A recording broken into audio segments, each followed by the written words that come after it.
What does God say He will judge us by? Your works. This. If this prompts this, why is He down here talking about this?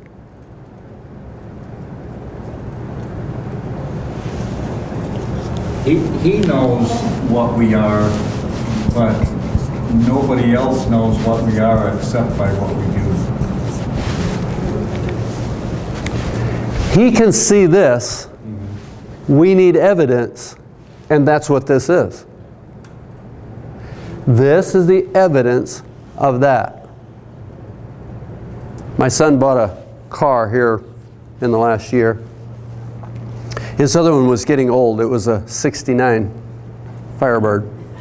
And he needed something he could more reliably trust and drive. And he bought a Pontiac of some sort and took me for a ride in it.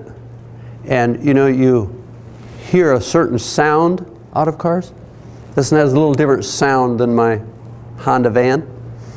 The seats are built a little different than the seats in my Honda van.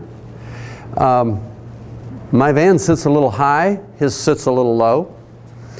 There's just some tattletale signs of what that car is. And at one point as we were driving down the road, he just took his foot and just pushed on that one little tiny lever, you know, down there for your right foot. And I got plastered against the back seat. The evidence of what the car really is was then pretty obvious, wasn't it? But to see it sitting there, who would know?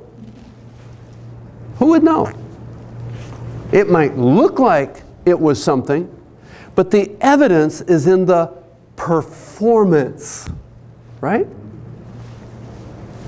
This is your performance.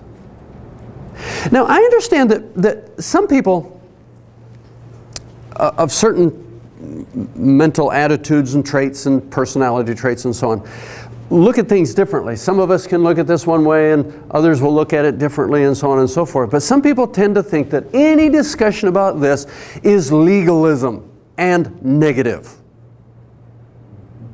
Now, I don't see it that way. If you want to dwell here and you want to go around and tell people what they ought to do, then I'm in agreement with that. It's negative, it's discouraging, it's quite unproductive, maybe less than productive. Because the real issue is about what somebody is. Okay? What somebody is the most important because it's what creates what they do. So we can't say this is more important. This is only the evidence. It's the outcome. Now, this is what we feel, this is what we see, this is what we hear, this is how you and I relate to each other. We're here. I don't know this about you except as I see it in evidence here. So it's very critical to me that our discussion or our interaction, our relationship, provides good evidence. Things that are positive to me, things that help me to grow, things that stimulate a positive attitude that I would have toward God, not turn me away from Him. So how you relate to me is very critical to me because it's influencing me. Right? So if you look at me and you say, you know, you really shouldn't be doing that. Okay, you're criticizing this, so I'm getting a negative sign there. And if the next person does the same thing, the next week you do another one, and I start getting a whole bunch of negatives, how are my emotions going to react to that? Negatively. I start acting discouraged and feeling discouraged and despondent. And I don't know how much you know about the human mind and the heart and our nature, but the more negatives, the less we operate. Now that may have sounded a strange way to put it.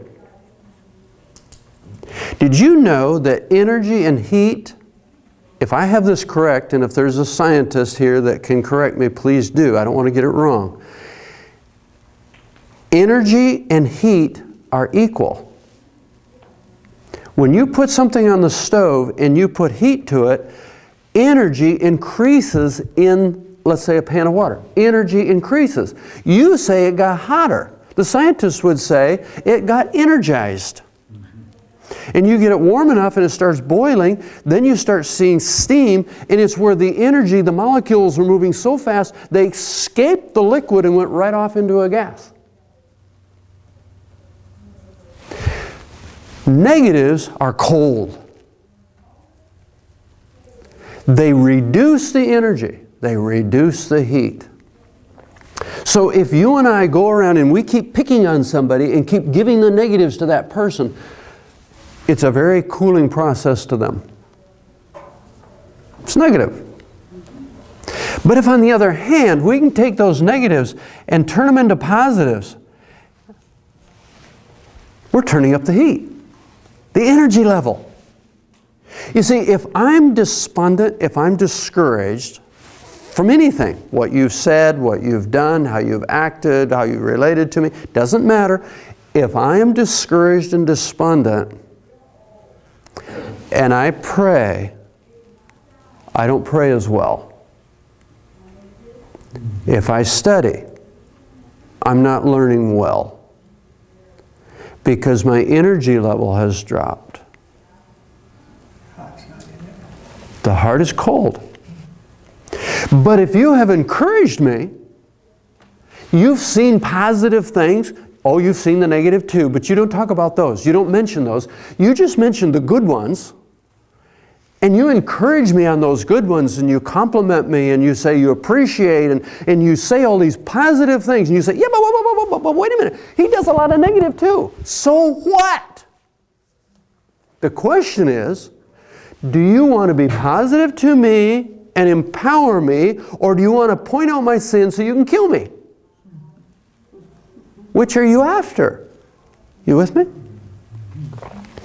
So the question is, does positive reaction to me or negative reaction to me affect me?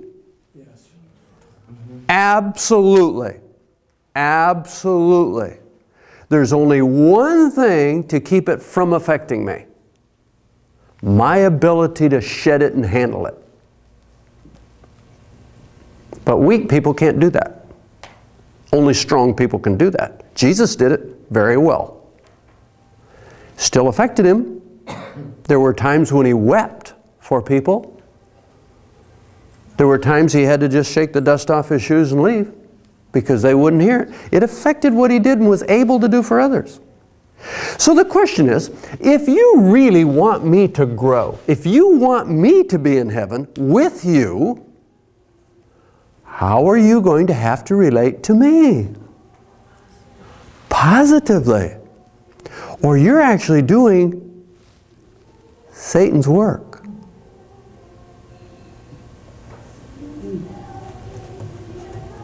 Interesting. So in other words, let's repeat this. Is it possible that you can see something that I do wrong, and in the way you react to it, you can do Satan's work to keep me out of heaven? The answer is yes. You see, it isn't what I do wrong that's my problem. What is my problem? If I'm doing something wrong, what is my problem? What you are. It's what I am. Because what I did wrong is evidence of the problem. So why would you attack the evidence? If you drive through a red light, cop pulls you over, why does he write you a ticket other than it's an unseen tax? Why do we have this system of writing tickets for when you run red lights? They need to make revenue. Pretense of safety. It's hopefully to convince you to change your attitude toward red lights and start stopping. Right? So you won't do it again. We want to change your attitude.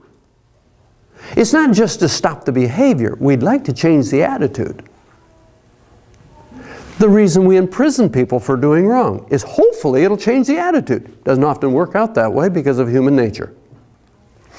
So there are things at times when we have to do something negative, but the object isn't to stop the behavior, it's to change the attitude so that the behavior will change.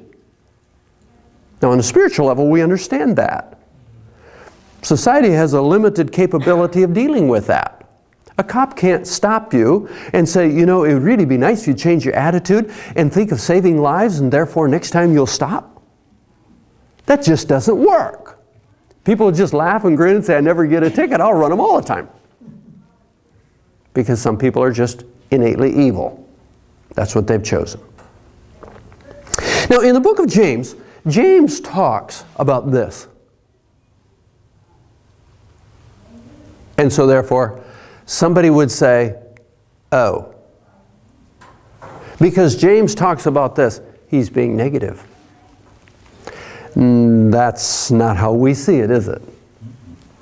We see it that James understands that what I am is the most important thing. He saw it in his brother's life, Jesus' life. He saw it. That Jesus was what he was because he was God and he came here to show us God and to do it right. He had it in his heart. That's where it was. And out of that heart, it showed up in his life. James understood that. So James says, okay, you've had a conversion experience too. You've accepted Jesus' pattern to be your pattern. And so therefore, I want you to look at yourself, and when you see something wrong, say, aha, something's got to change back here. So let's look at the signs. That's all we can see. We don't even know our own heart. So as we watch what we do, we can understand there's something wrong prompting it. So when you see something wrong here, go back here, fix it, and then it'll come out right next time. James understood that. Now, before we start reading some of James' words, let's